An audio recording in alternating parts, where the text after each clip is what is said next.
Hello, नमस्कार, आदाब, सत श्री अकाल, खम्बा खड़ी, जय हिंद जय हिंद जय हिंद जय हिंद। मैं गौरव आपके सामने 12th क्लास की अप्रोच लेकर हाजिर हूँ और आज हम मैट्रिक्स के विषय पर चर्चा करते हुए टाइप्स ऑफ मैट्रिक्स के बारे में जानेंगे। तो चलिए देखते हैं।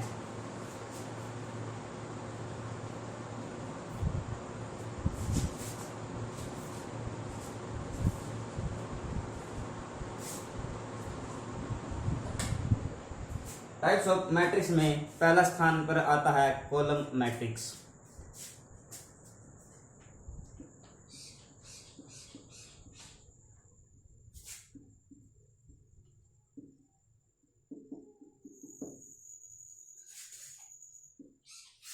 कॉलम मैट्रिक्स क्या होता है?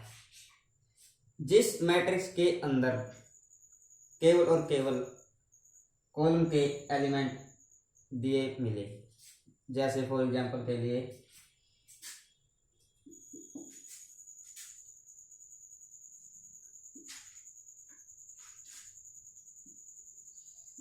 हम देखते हैं इस मैट्रिक्स में केवल और केवल कॉलम के एलिमेंट है, तो ये कॉलम मैट्रिक्स कहलाती है।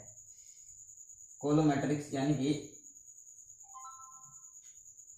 टॉप टू बॉटम जाने वाली एलिमेंट के लाइन। सेकंड नंबर पर आती है रो मैट्रिक्स।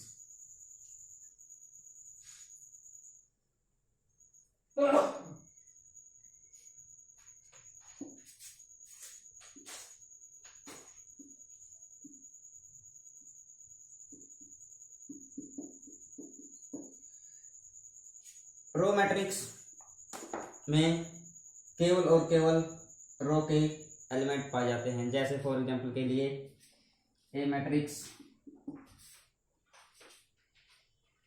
7 21 26। देखो, इस मैट्रिक्स में केवल और केवल रो के एलिमेंट मौजूद है, तो यो रो मैट्रिक्स कहलाती है। उम्मीद करता हूँ कि इतनी बात आप समझ गए होंगे। थर्ड नंबर पर आती है स्क्वायर मैट्रिक्स।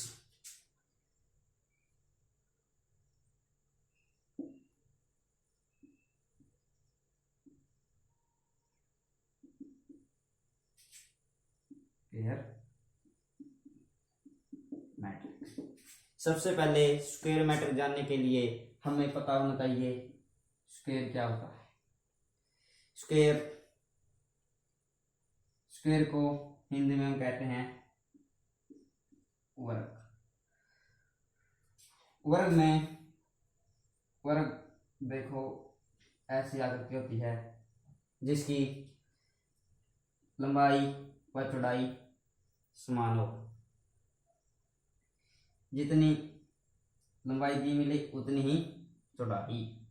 तो देखो, हम स्क्वायर मैट्रिक्स को इस प्रकार समझते हैं, लेफ्ट टू राइट जाने वाली लाइन और टॉप टू बॉटम आने वाली लाइन इक्वल होनी चाहिए, यानी कि number of row number of column equal होने चाहिए। स्क्वायर मैट्रिक्स कहलाती है।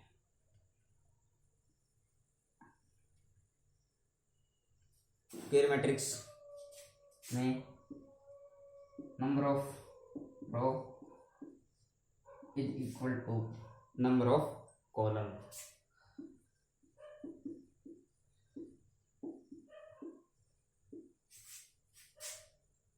उम्मीद करता हूँ इतनी बात आप समझ गए।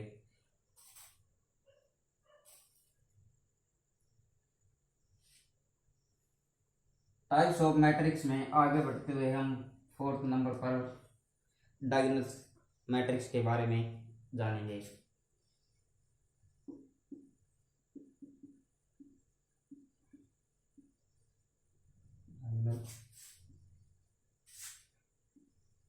मैट्रिक्स डायगोनल शब्द को हम हिंदी में कहते हैं विकर्ण। विकर्ण होता है, मान लो एक रेक्टेंगुलर आकृति लेते हैं, यदि इसको एक सिरे से इसके दूसरे सिरे को मिलाए और इसी प्रकार इसको, तो इन्हें हम विकर्ण कहते हैं, विकर्ण कहते हैं। यानी कि देखो, वन सिरे से दूसरे सिरे पर जाने वाली इस प्रकार की लाइन को डायगोनल कहते हैं। डायगोनल मैट्रिक्स को समझने के लिए ये बात आपको जाननी जरूरी थी।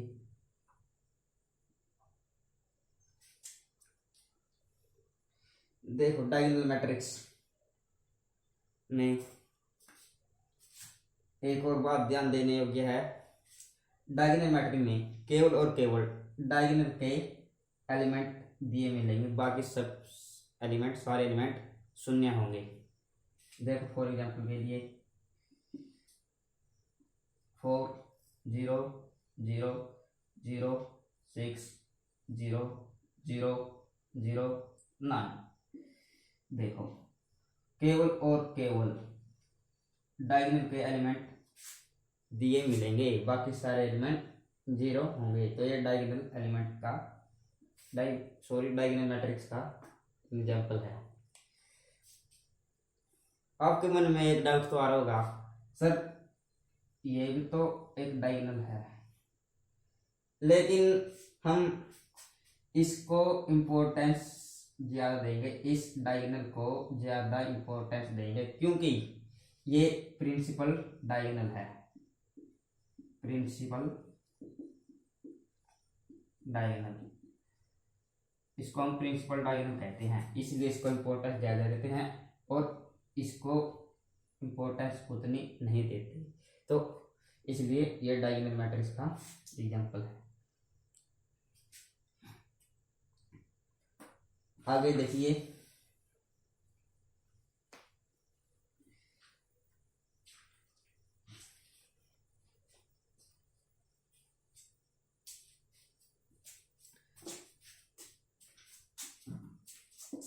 पांचवी टाइप स्केलर मैट्रिक्स।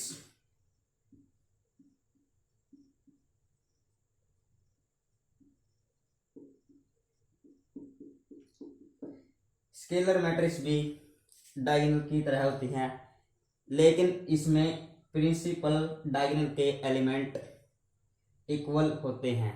जैसे फॉर एग्जांपल के लिए ए मैट्रिक्स 6 0 0 0 6 0 0 0 6 क्लोज ब्रैकेट। देखो, प्रिंसिपल डायगोनल के मैट्रिक्स एलिमेंट इक्वल, तो ये स्केलर मैट्रिक्स कहलाती है। उम्मीद करता हूँ इतनी बात आप समझ गए होंगे। तो आगे देखिए,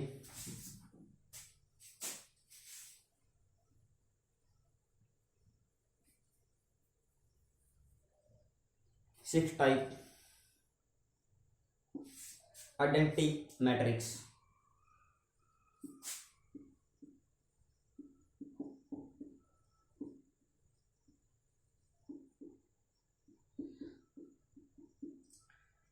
आइडेंटिटी मैट्रिक्स भी स्केलर मैट्रिक्स और डायगोनल मैट्रिक्स की तरह होती है, लेकिन इस मैट्रिक्स के अंदर प्रिंसिपल डायगोनल के एलिमेंट केवल और केवल 1 होते हैं। क्या? 1 होते हैं, बाकी एलिमेंट 0। जैसे फॉर एग्जांपल के लिए 1 0 0 0 1 0 0 0 1। ओके, समझ गए? ओके। और 7वें टाइप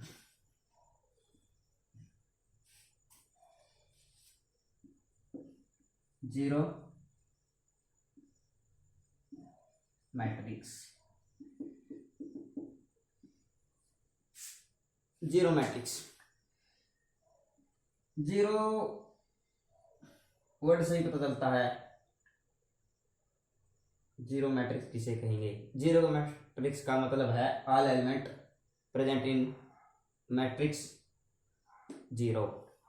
फॉर एग्जांपल के लिए ए मैट्रिक्स, चलो जीरो जीरो जीरो जीरो ले लेते हैं, तो जीरो का मैट्रिक्स हो गई ना, क्योंकि सारे एलिमेंट इसमें जीरो है।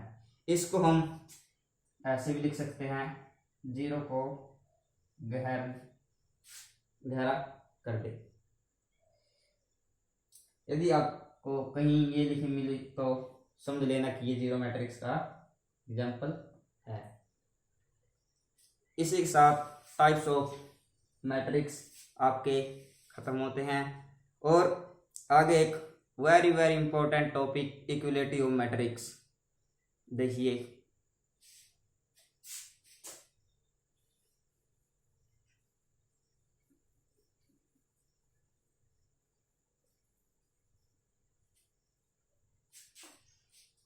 Equality of matrix.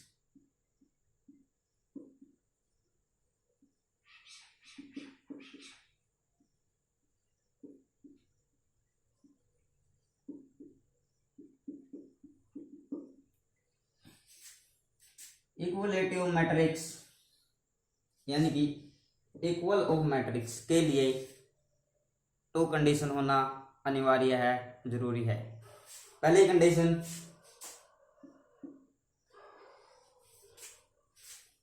Order of matrix same order matrix, same order of matrix.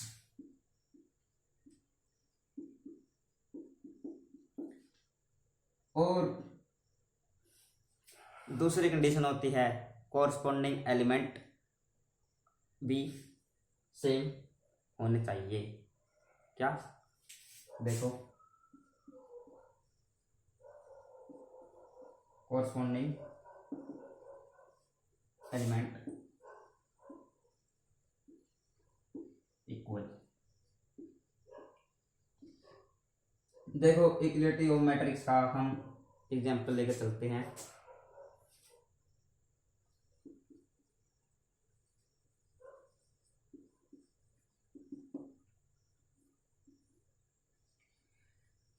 मान लो two matrix, A matrix 2 0 4 8 and B matrix